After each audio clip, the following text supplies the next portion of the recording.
NTA की इस बेवकूफी को देख के ना आपके होश उड़ जाएंगे। और अब तो सीरियसली कंडेम करना चाहिए एनटीए को कि भाई आप किसी भी एग्जाम को लेने लायक नहीं हो। इतना बड़ा ब्लंडर कोई कैसे कर सकता है।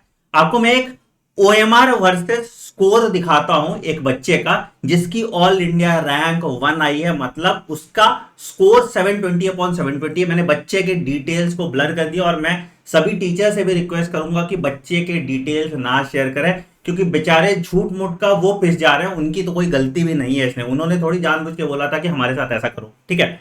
तो ये अपेरेंटली अफेक्टेड सेंटर की बच्ची थी, ठीक है। अब आप यहां पे देखोगे इसका पेपर कोड था N2 और ये उसकी OMR की कॉपी है, ठीक है। बहुत साफ आपको सब कुछ दिख रहा होगा।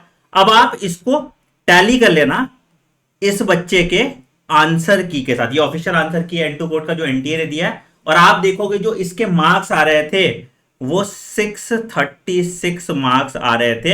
एंड गेस कीजिए इनको कितना मार्क्स मिला।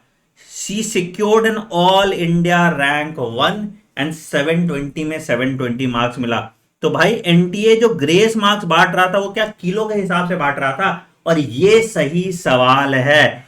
इस बार जो कट ऑफ एलिवेट हुआ है ये एनटीए के ग्रेस मार्क्स के कारण हुआ है, और जो रैंक में अफरा तफरी दी गई है वो इसी के कारण दी गई है। एनटीए ने तो डेटा बोल दिया कि 1563 स्टूडेंट्स को ग्रेस मार्क दिया है, बट मैं दावे के साथ कह सकता हूं ये नंबर इससे बहुत ज्यादा होगा। और जब रिजल्ट री अपलोड होगा विदाउट ग्रेस मार्क्स तो हमें एक्चुअल दूध का दूध और पानी का पानी पता चल जाएगा। और ये मैं कहता हूं कि कट ऑफ इसके बाद आपका 630 तक चला जाएगा, विच इज स्टिल नॉमिनल, ठीक है।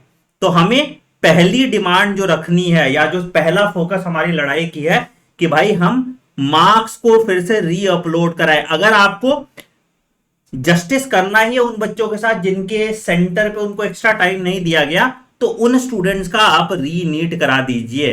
पूरे देश का री नीट कराने का कोई सेंस नहीं बनता, क्योंकि बहुत ऐसे बच्चे जिन्होंने मेहनत करके पढ़ा है, अच्छा रैंक लाया, उनकी तो कोई गलती नहीं है। एनटीए की बेवकूफी की वजह से वो क्यों भुगते हैं?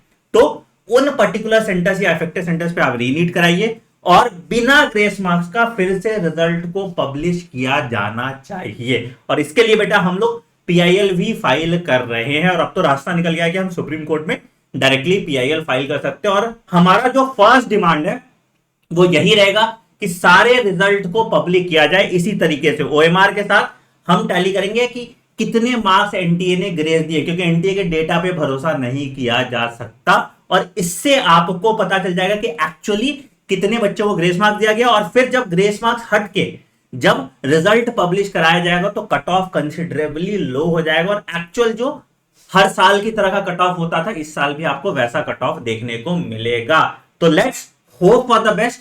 और कुछ भी ऐसा अपडेट आएगा बेटा तो मैं आपको इस चैनल पे फॉरवर्ड कर दूंगा। अगर तुमको इसकी ओमायर कॉपी चाहिए तो वो भी मैं अपने टेलीग्राम चैनल t.me/anandmani001 पे शेयर कर दे रहा हूं। प्लीज ये अवेयरनेस सभी बच्चों तक पहुंचना चाहिए ताकि उनको भी पता चले कि रैंक 1 में जब इतना लोचा है, ये तो वो डेटा है जो हम निकाल पा रहे हैं, आगे के डेटा में सोचो क्या क्या होगा। ठीक है, take care, bye bye, have a great day, thank you.